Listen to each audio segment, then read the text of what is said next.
Good evening. Broadcasting live.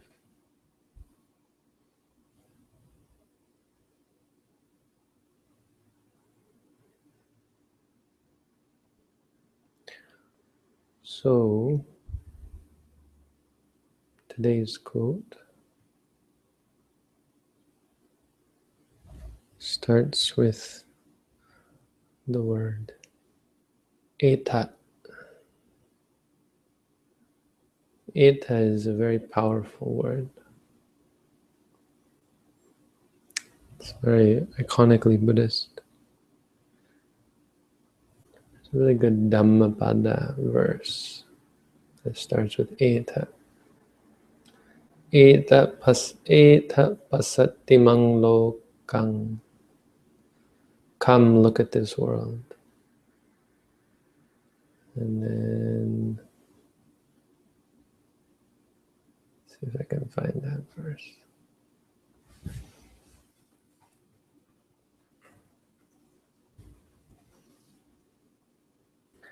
Cittang rajaratupamang. Yes, there we are. Eta pasattimang lokang. Eta pasattimang lokang cittang rajaratupamang. Yatha bala visidanti nati sango vijanatang.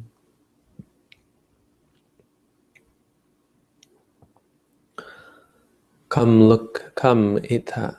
Eta means come. It's the imperative form of the verb. I. The root is just the letter I. I. It becomes eti. Eti is he goes, he, she, or he, she comes, sorry. Goes or comes. I think it can mean either. But eta, come. Pasata, see or look. Eta pasata is a very core part of Buddhism, no? Come and see. The Dhamma of the Buddha is called ehipassiko.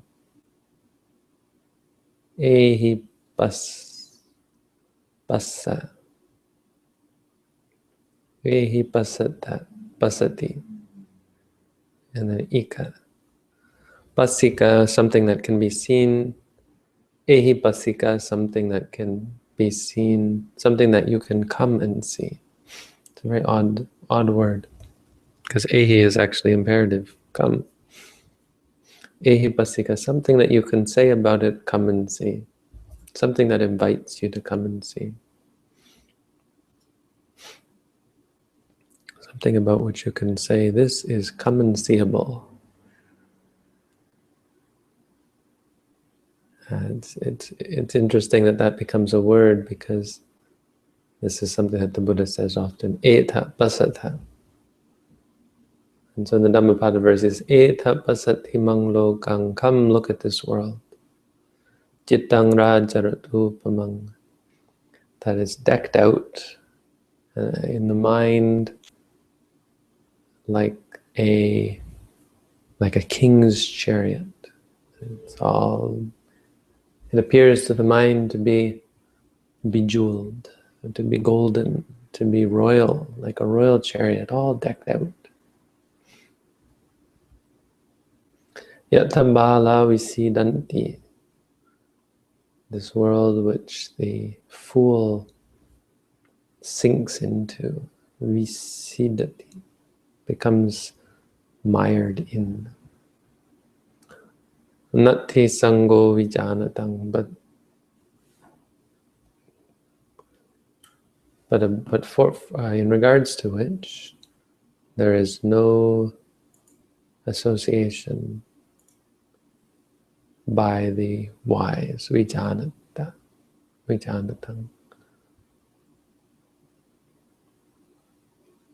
People who see clearly or know, who understand, who have vipassana or vijanati. Vijanati is an interesting word. to know clearly. Like we have vipassana means to see clearly. Vijanati means to know clearly. The same thing. It means wisdom. So fools, bala, become enmeshed and mired in this world because it's shiny. But there is no association with the world for those who see clearly, know clearly. That's not our verse today. That's not the passage that we're looking at today, but it's interesting, sort of apropos. So let's switch and look at our verse here. Our verse today is from the Anguttara Nikaya.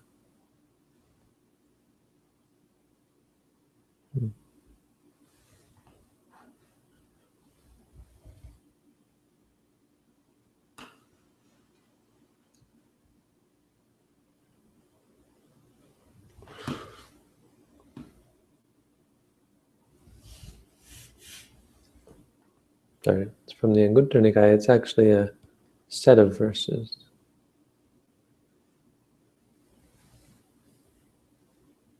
A set of passages, 5 passages. So the quote that we have on our page doesn't adequately represent what's actually going on. This isn't actually the Buddha saying to the monks, "Come."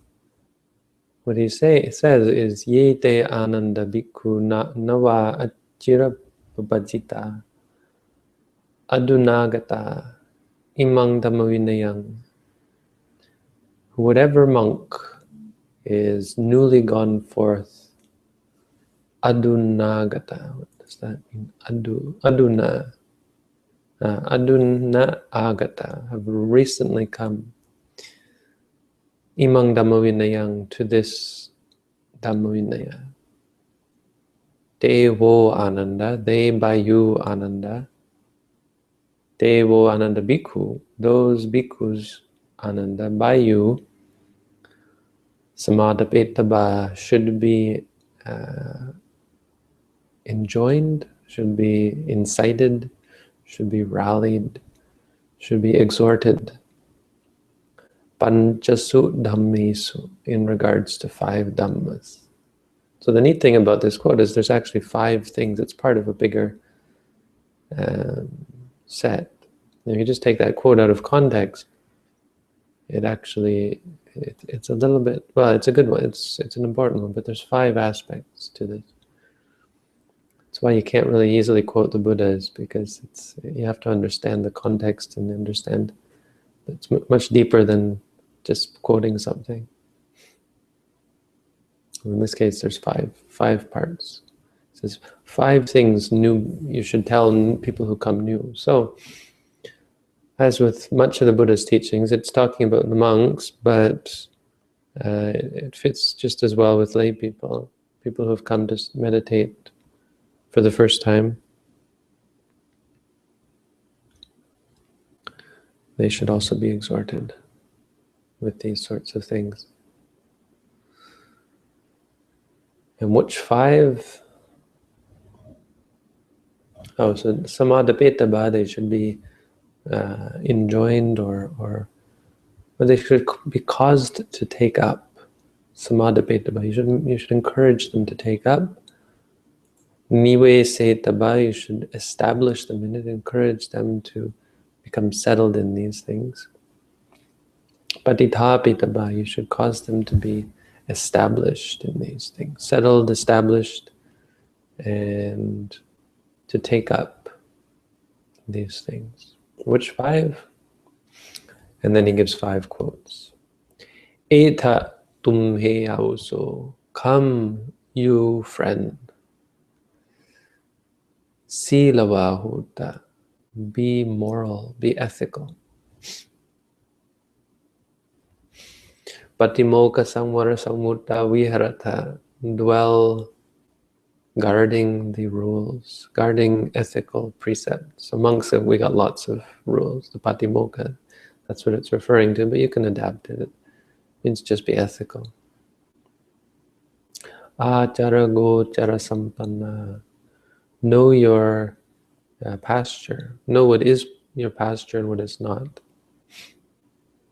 Achara gochara. Achara is be mindful of. Achara means conduct. Gochara means pasture. Go is a cow, so gochara is a place that a cow goes. It literally means pasture. But it's adapted to mean your limits or your boundaries. So know where it's proper to go, where it's not proper to go, what it's proper to do, the sorts of people it's proper to hang out with, proper to seek advice from, that kind of thing. Anumatesu vajesu vyadasavino. Dwell as one who sees the danger, bhaya, dasavino, who sees the danger. Anumatesu vajesu, in the smallest of faults, the smallest of faults. See the danger in the smallest of wrong. Samadaya sikkhatta sikkhapadesu. So train yourselves in the precepts, having accepted them.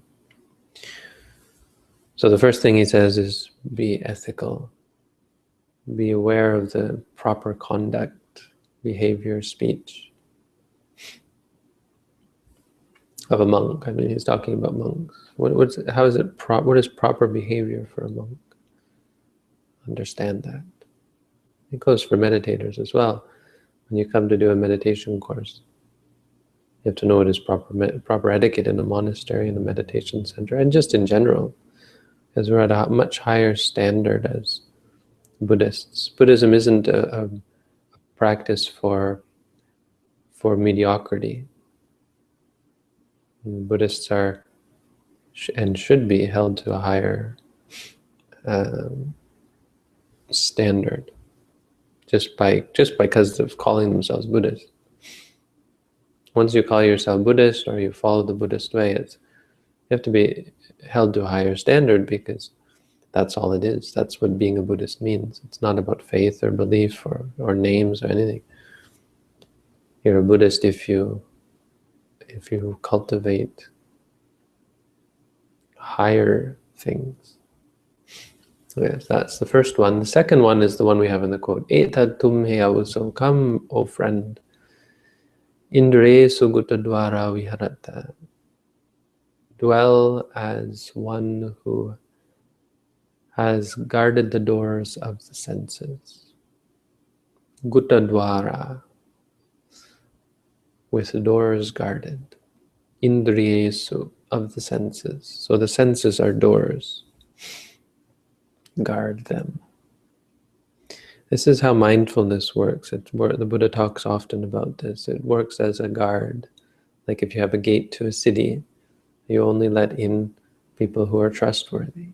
In the same way, it's like a filter. So in the same way, mindfulness stands at the door of the senses and only lets in the seeing, the hearing, the smelling. It doesn't let in the defilements. It doesn't let the defilements arise. It doesn't let in any of the baggage. All that it lets come to the consciousness is the experience. So it creates objectivity. That's the idea. Arakasatino, with guard, the guard of mindfulness. Nipakasatino. Nipaka is an interesting word. I don't really know it. Nipaka means infused, boiled. Don't know. Not quite sure about that. Oh wait, there's a variant. Nepaka. Let's look up Nepaka. Y'all Pali lesson tonight. Prudence, careful mindfulness. Yeah, it's Nipaka. Nipaka is a strange one. Nepaka, from Nipaka, means carefulness. Careful mindfulness. One of the mindfulness and caution. So this idea that mindfulness works or functions through caution. Caution is mindfulness. Mindfulness is caution. It means approaching things carefully, meticulously. Mindful.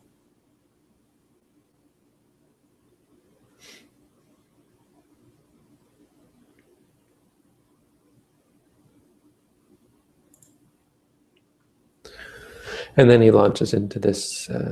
No, that's really part of the quote, right? Sarakita manasa satarakena jetasa samanagata. Be one who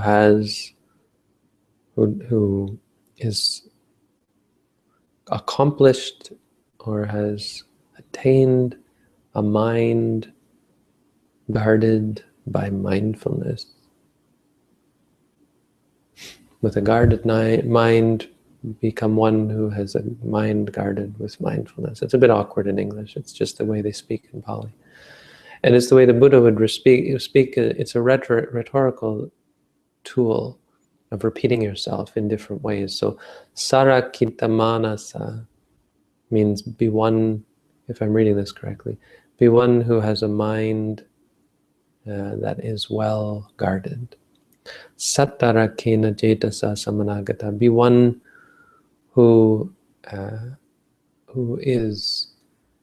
goes with or who has a mind guarded by mindfulness. I think. Satyarakena, yeah.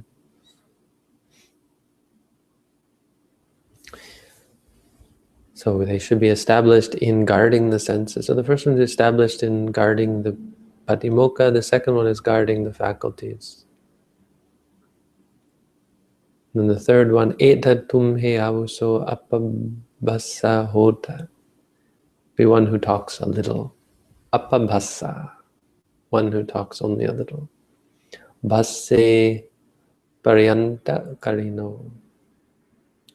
One who makes an end to speech, or knows the end to speech, maybe.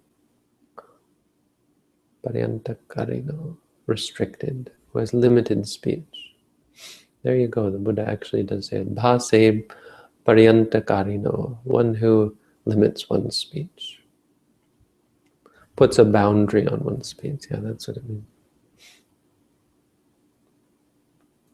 So bhasa paryanta, one who limits one's speech, should be limited to the Dhamma, to good things.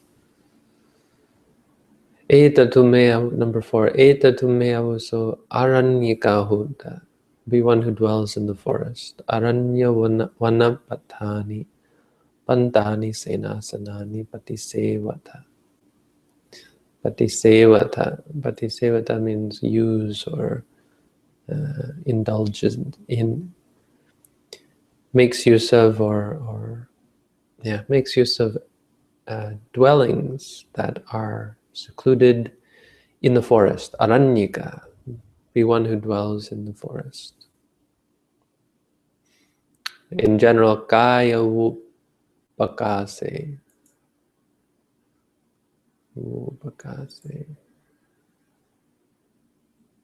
Seclusion. Upakasa. Be one, so you should exhort them in bodily seclusion, seclusion of the body. Because there's two kinds of seclusion. There's seclusion of the mind and there's seclusion of the body. Seclusion of the mind is most important. That's through meditation practice. But seclusion of the body is important for the practice. That's why people come here and we just put them in their room and leave them for all day on their own. Because the idea is to be secluded. It's important from a physical perspective as well, to seclude yourself. So that it's like in a lab, you know, not so that you can run away from your problems, but so that you can get into lab mode and learn about yourself, study yourself. Number 4. Number 5, eta tumhe avuso sammadittika hota. Be one who has right view. Sammadassanena, one who sees rightly. Samanagata, one who is accomplished in right vision and right view.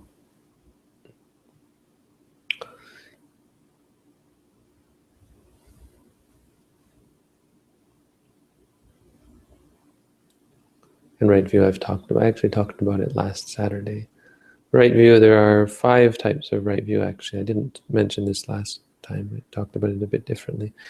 There's the right view of karma, the responsibility of karma. There's right view of jhana, right view in regards to jhana, regards to tranquility meditation. Vipassana samadhi, right view of insight, right view about the path, right view about the fruition. I'm not so keen on that distinction of right view, but right view means to see clearly. It's really the core of Theravada Buddhism. Wisdom, to cultivate understanding, understand things as they are. Anyway, so that's the Dhamma for tonight. The quote was specifically about one of the 5, but altogether it puts together a sort of a nice guide for training new monks, new meditators. They should be mindful, but they should also be ethical first, and then mindful. And they should, what's number 3? They should speak only a little. They should be secluded physically, and they should be instructed in right view.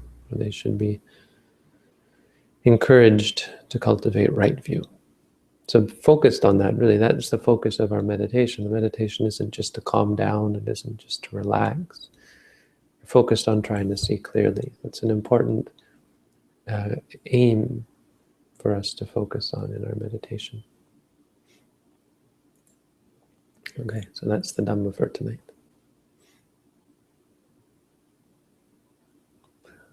I'll post the Hangout. Come on if you want to ask a question. If you just want to say hi, you can come on, I suppose.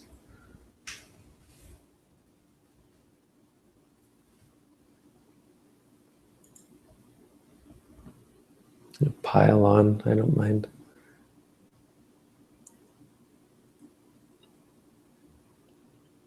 But if you have a question, please come on, you're welcome to join. We get consistently 25-ish viewers on YouTube, which is good. It means we've got a small community here. Hello, Bante. Hi, Simon. Oh, wait a minute. My sound is not good. Let me just...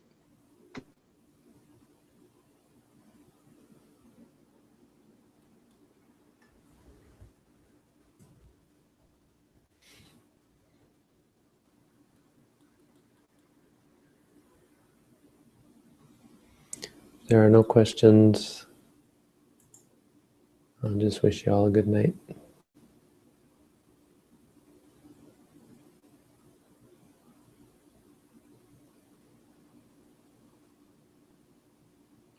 Hello, Bante. Hi. Do you have a question? Nope, I just want to say hello. Okay. Thank you for the Dhamma talk today. It was a wonderful quote. Yeah. Which one did you think was wonderful, the quote or the whole passage?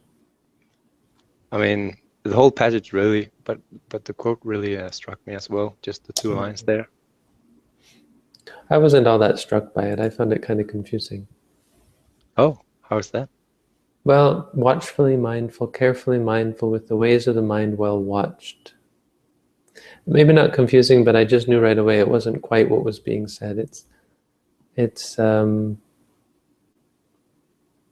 because he starts off being watchfully mindful and then watching the ways of the mind. With the ways of the mind well watched, possessed of a mind. So it's saying 2 different things. First you're watching the mind, and then you've got the mind that's watching. Which it is not really wrong. It's just, that's why I went to the Pali, because I wanted to see what's really being said here. I mean, it's important to frame it in regards to the senses, which he does. The quote does say, guarding the senses.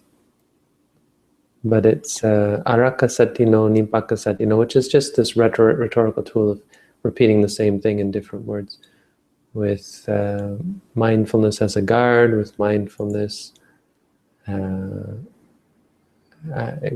care, or being careful, with careful mindfulness, with guarding mindfulness. With a mind well guarded, and then with a mind that is guarded by mindfulness. So I'm not really sure about that translation, as usual. Well, that makes sense. Yeah, so actually the thing that really struck me was like just the first line there, come live with the doors of the senses guarded. As soon as I read that, it was like, that's a nice quote. But I can definitely understand what you meant there. So I mean, you see, watchfully mindful isn't correct. I mean, it's nice. It's that part I really like, actually, but it's not watchfully mindful. Watchfully is araka satino. It's not watchfully. It's guard. Araka means to guard, or to maybe to care for, you could say, but maybe he's doing okay. I mean, it's all fine. He's certainly got license. There's nothing wrong with changing it around. It's just, I like going to the Pali to find exactly what's being said. And it's why it's nice to learn the original, because you get a taste of what the Buddha was actually saying. Yeah, there's no replacement for the original. Oh, that's true. It's always so wonderful to hear the Pali. Yeah, I just got thrown off by the second half of the translation, because it's a bit wonky. I see. Well, thanks for making that clear as well, and the 5 points of right view as well. Thanks for adding them in. Okay. Anyway, good night, everyone. Good night, Simon. Good night, and thank you.